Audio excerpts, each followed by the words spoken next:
Hey everybody, wait for some people to join here. We're live.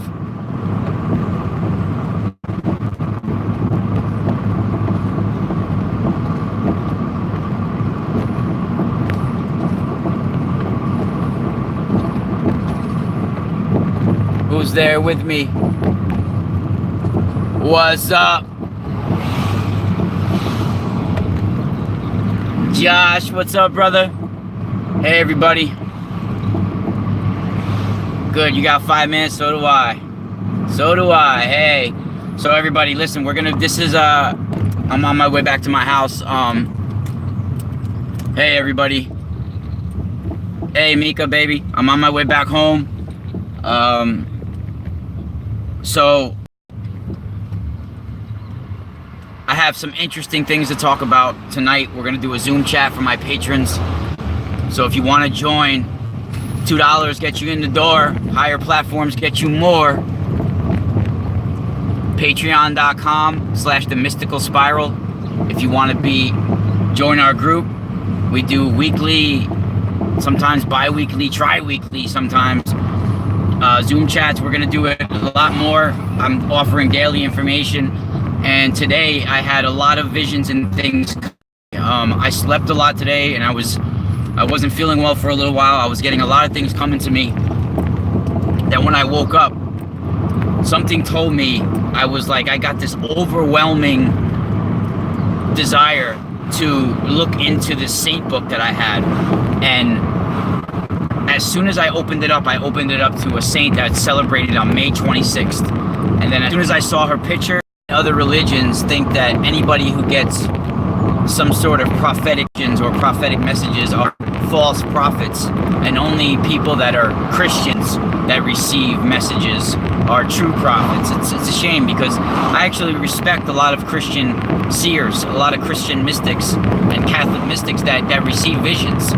They might interpret it their own way, but it's valuable information. They're tapping into the same things I'm tapping into. And I actually respect them, and I wish they would respect me as well, but they'll consider me, because I don't consider myself Christian, but I do consider myself a man of God, of the universe. So I consider myself a powerful seer, just like them. And when I got this message, a young woman from the 1600s from America, the gift of seer, she had of the ancients, just like we do.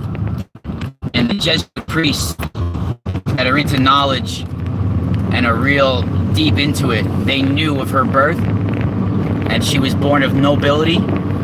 Her parents gave her up, orphaned her, abandoned her.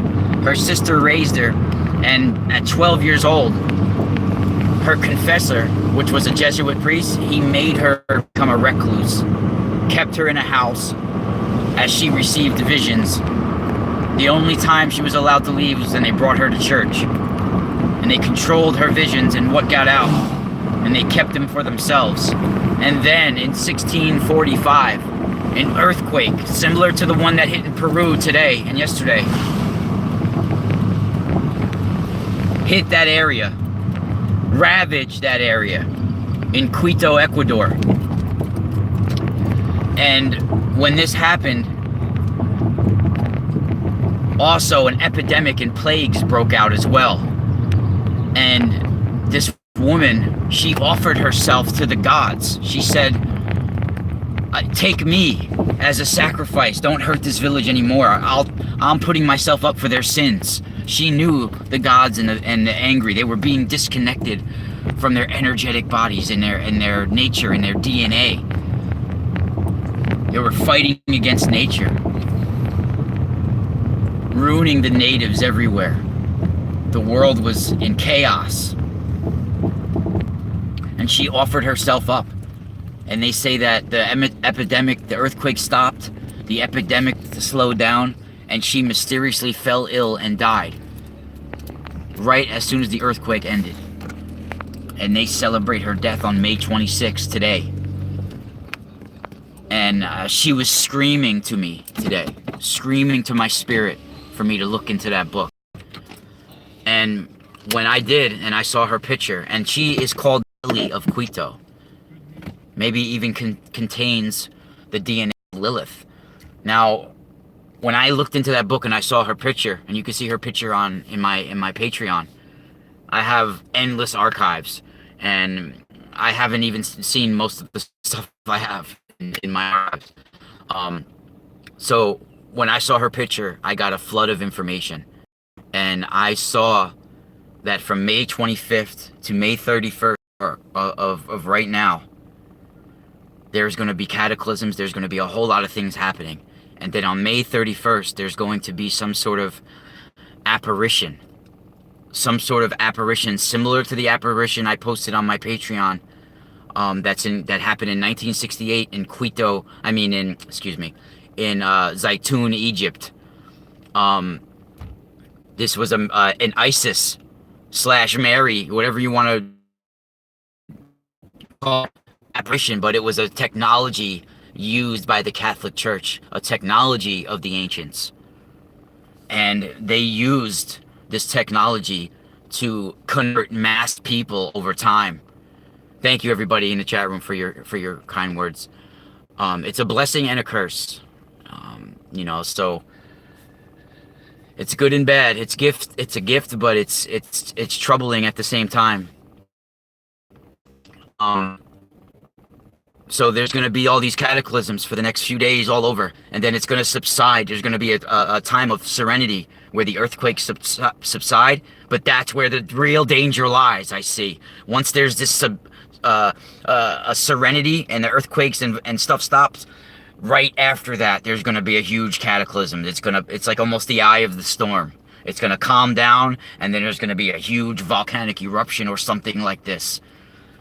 And I think on May 31st of this year, there's going to be some sort of Isis or Mary, whatever you want to call it, apparition, some sort of huge sighting, appearance, and there's going to be a time of peace and serenity, and they're going to think it's because of that. And then there's going to be a huge cataclysm after that. So join me tonight.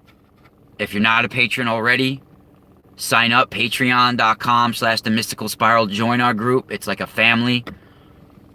And you can have daily information on my Patreon. If you sign up right now, you can literally binge scroll and go through like probably 600 posts by now or more.